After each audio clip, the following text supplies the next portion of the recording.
ساتوی پسرو وینو دا د شهیدانو کور، دا د باتورانو کور، دا د باتورانو کور، دا د باتورانو کور، دا د باتورانو کور. ستا کاڼي او بوټي ټول مونږ ته لالونه دي، وینا پرې توی شوې دا سره لکه ګلونه دي.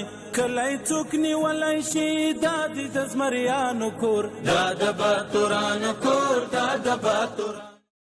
السلام علیکم. د لغمان ملي ټلویزیون ډیرو درنو قدرمنو لیدونکو ستړي مه شئ.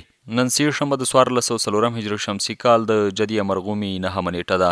ډیرو درنو قدرمنو لیدونکو تاسو تر دې دمه د افغانستان د ملي ټلویزیون د بیلابیلو خپرونو لیدونکي وي. اوس تاسې پام راړو د لغمان د ملي ټلویزیون سیمه خپرونو ته. خو په سر کې څو مهم خبرونه. زه شاکر الله هڅاند یم.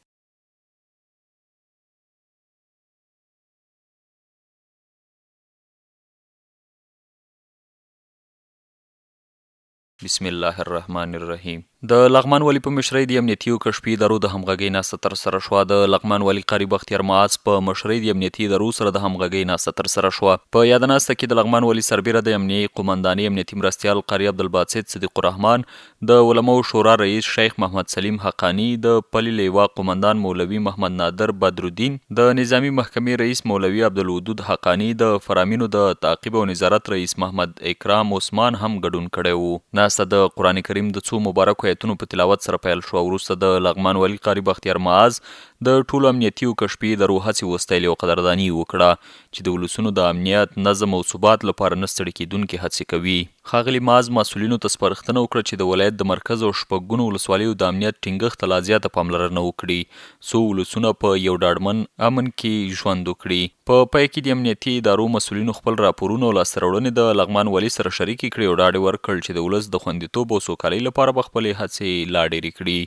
همداراز د امنیت د لا پیاوړتیا او همغږۍ په موخه لازم تصمیمونه ونیول شول. د لغمان پوهنتون شپږ پوهنځیو د خزاني سیمستر نهایي ازموینې پیل شوې. د پیل په ورځ د لغمان پوهنتون رئیس شیخ محمد منیر حقانی د ازموینې مرکزي کمیټې مسؤلینو په ملتیا د بیلابیلو پوهنځیو د ازموینو له صحنو څخه لیدنه وکړه. د لیدنې پر مهال د پوهنتون مشرتابه د پوهنځیو رئیسانو او استادانو د ازموینو کمیټې مسؤلینو ته لارښوونه وکړه چې ازموینې دې د لوړو زده کړو محترم وزارت د اصولو او مقرراتو سره سمې په پوره روڼتیا شفافیت واخلي او پایلې دې په خپل وخت له محصلینو سره شریکې کړي. د لغمان پوهنتون رئیس وویل چې د ازموینو د څار او نظارت مسؤلیت د پوهنځیو د مسؤلینو کمیټو ترڅنګ د ازموینو مرکزي کمیټه هم په غاړه لري چې د ازموینو پورې اړوند چارې تنظیموي او د څارنې راپور به د هرې کاري ورځې په پای کې د پوهنتون له رهبرۍ سره شریکوي.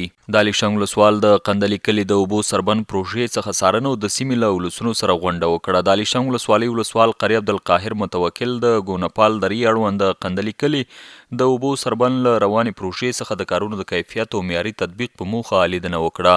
د یاد لیدنې پر مهال نوموړي تطبیق کوونکو مسؤلینو ته د کار د ښه کیفیت او تخنیکي اصولو د رعایت سپارښتنې وکړي. یاده پروژه چې د WFP موسسې په مالي ملاتړ د شاوخوا 15 میلیونو افغانیو په ارزښت د EBM موسسې له لوري د شپږو میاشتو په موده کې جوړیږي چې 106 کسانو ته پکې د کار زمینه برابره شوې ده. په ورته مهال ولسوال متوکل د قندلي، هاواني او بمبوسین کلیو له قومي مشرانو، علما کرامو او ځوانانو سره د امیر المؤمنین حفظه الله د 18مه ګڼه فرمان چې د ناسمو رواجونو په مراسمو کې د اسراف د مخنیوي په اړه دی په تفصیل سره بیان وکړ او په عملي کولو یې ټینګار وکړ. د سیمې اوسیدونکو یا د سیمې ته د ولسوال له راتګ څخه خوښي څرګنده کړه او مننه یې وکړه چې د ولسوالۍ رهبري د ولسونو د خدمت لپاره هڅې کوي. او د قرغۍ ولسوالۍ کارکوونکو مامورینو ته د ظرفیت لوړونې 3 ورځنی سیمینار ورکړل شو. د لغمان د اداري اصلاحاتو ملکي خدمتونو ادارې لخوا د ظرفیتونو د لوړولو په موخه د لغمان ولایت د قرغۍ ولسوالۍ کارکوونکو مامورینو لپاره د ولایت مقام په همغږۍ 3 ورځنی روزنیز ورکشاپ پای ته ورسید. په دې سیمینار کې یادو کارکوونکو ته د راپور جوړونې، د نظارت او مراقبت، په ځانګړې توګه د مامورینو او کارکوونکو د کلنیو کړنو د ارزونې لپاره د ریاست الوزرا عالی مقام د حکم 154 نمبر د ښه تطبیق په موخه د کلنۍ ارزونې فرمو، د ارزونې پروسه، د کاري پلان ترتیب، د کلنیو اجرااتو د راپور جوړولو، د ارزونې فرمو د سمو ډکولو، د یو شمېر نورو موضوعاتو په باره کې معلومات وړاندې شول. د لغمان ولایت د اداري اصلاحاتو ملکي خدمتونو د دفتر مسؤل مفتي محمد نسیم په پیل کې د سیمینار اهمیت په هکله معلومات وړاندې کړل.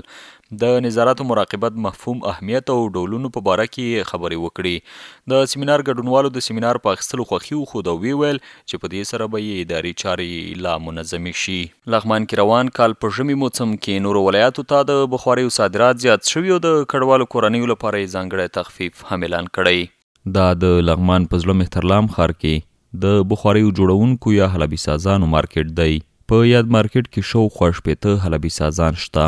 دوی وایي څه کال د بارانونو کموالی هغه څه و چې په دې ولایت کې د بخاریو خرڅلاو ښه نه و، خو بیا یې هم له پاکستان هیواد څخه راستنه شویو کډوالو کورنیو ته په خرڅلاو کې تخفیف کړی. دلته داسې بخاریګانې جوړیږي چې د ترکي په نوم باندې یو رقم بخاریګانې دي چې کیفیت یې د ترکي نه هم باندې دی. څه کال خو بارانونه هم نشته او الحمدلله بس الله ښه پیږي، موږ نه پیږو. نو په دغه ارتباط د پروشات هم لږ ذره کم دی. نو موږ هم یو څه تخفیف په دې بخاریګانو کې راوړی چې دا بعضې ورونه زموږ مهاجر دي. نو موږ په دغه ارتباط د ټولو دکاندارانو سره خبره شریک کړی دی چې دوی سره به ډېر حد الوسع کوشش دا وکوي چې ګزاره ورسره وکړي. احمد چې له پاکستان هیواد څخه تازه راستون شوی وایي هوا یخه ده او غواړي چې په خپل ولایت کې تولید شوي بخارۍ وپیري. زه د پاکستان نه اوس راغلم که نه، یو 2 میاشته کېږي او اوس راغلم بخاري ته چې بخاري به واخلم. کلمان کې یخ ده او هلته به بخاري به کېدم او بخاري قیمتونه هم صحیح دي او دلته ډېر خوشحاله یم. دلته پاکستان هم ورکسي او نوم هم ورکسي. د یادونې ده چې په لغمان ولایت کې جوړه شوې دا بخارۍ د ښه کیفیت له امله د دې ولایت سربیره پلازمینې کابل، نورستان، کونړ، کاپیسا او ځینو نور ولایتونو ته هم انتقالیږي. ډېرو درنو قدرمنو لیدونکو دا د دې ساعت خبرونه چې تاسو هم در وړاندې کړل. تر بیا ښه وخت.